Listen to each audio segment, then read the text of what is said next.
ನಮಸ್ತೆ ಫ್ರೆಂಡ್ಸ್, ಇವಾಗ ನಾವು ಶ್ರೀ ರಾಘವೇಂದ್ರ ಸ್ವಾಮಿಗಳ ಮೊದಲು ಅಪ್ಪನಾಚಾರ್ಯರ ಮನೆಯಲ್ಲಿ ವಾಸ ಮಾಡ್ತಿದ್ರಂತೆ.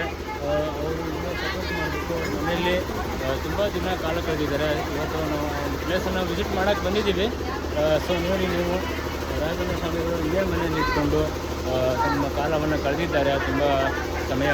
ಸೊ ಇದೇ ಒಂದು ಅದು ಮನೆ, ಇದು ಈ ಥರ ಇದೆ ಮನೆಯೆಲ್ಲ. ಇವತ್ತು ಈ ಮನೇಲಿ ಒಳಗಡೆ ಹೋಗ್ತಿದ್ದೀವಿ. ಸೊ ಮುಂಚೆ ನಾವು ಸ್ಲೀಪರ್ನ ಇಲ್ಲೇ ಬಿಟ್ಕೊಂಡು ಕಾಲು ತೊಗೊಂಡು ಮನೆ ಒಳಗಡೆ ಹೋಗಬೇಕು. ನಿಮಗೂ ತೋರಿಸ್ತೀವಿ ಅಪ್ಪನಾಚಾರ್ಯರು ಯಾವ ಥರ ಈ ಮನೇಲಿ ವಾಸ ಮಾಡಿದರು. ಮನೆ ಲಡ್ಸ್ಕಮ್ ಫ್ಯಾಮಿಲಿ ತುಂಬ ಎಂಜಾಯ್ ಮಾಡ್ತಿದ್ದಾರೆ. ಫ್ಯಾಮಿಲಿಯವರು ಫ್ಯಾಮಿಲಿ ಜೊತೆ ಎಂಜಾಯ್ ಮಾಡ್ತಾ ಬಂದಿದ್ದೀವಿ. ಮನೆ ಒಳಗಡೆ ನೋಡೋಣ.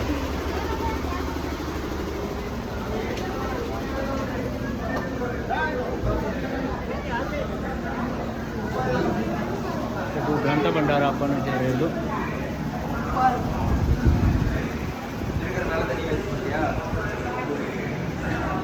ಅಪ್ಪನಾಚಾರ್ಯರು ಈ ಮನೆಯಲ್ಲಿ ತುಂಬ ದಿನ ಸಮಯವನ್ನು ಕಳೆದು ತಮ್ಮ ಒಂದು ದೈವಿಕ ಜೀವನವನ್ನು ಇಲ್ಲಿ ಮಾಡಿದ್ದಾರೆ. ಇದು ಒಂದು ಪುಸ್ತಕ ಭಂಡಾರ. ಇಲ್ಲಿ ಪುಸ್ತಕವನ್ನು ನೋಡ್ಬೋದು, ಅವ್ರು ಬರೆದಂಥ ಅವ್ರು ಓದಂಥ ಪುಸ್ತಕಗಳು. ಸೊ ನಾವು ಆಮೇಲೆ ಇದನ್ನು ಸ್ವಲ್ಪ ಕಲೆಕ್ಟ್ ಮಾಡ್ತೀವಿ.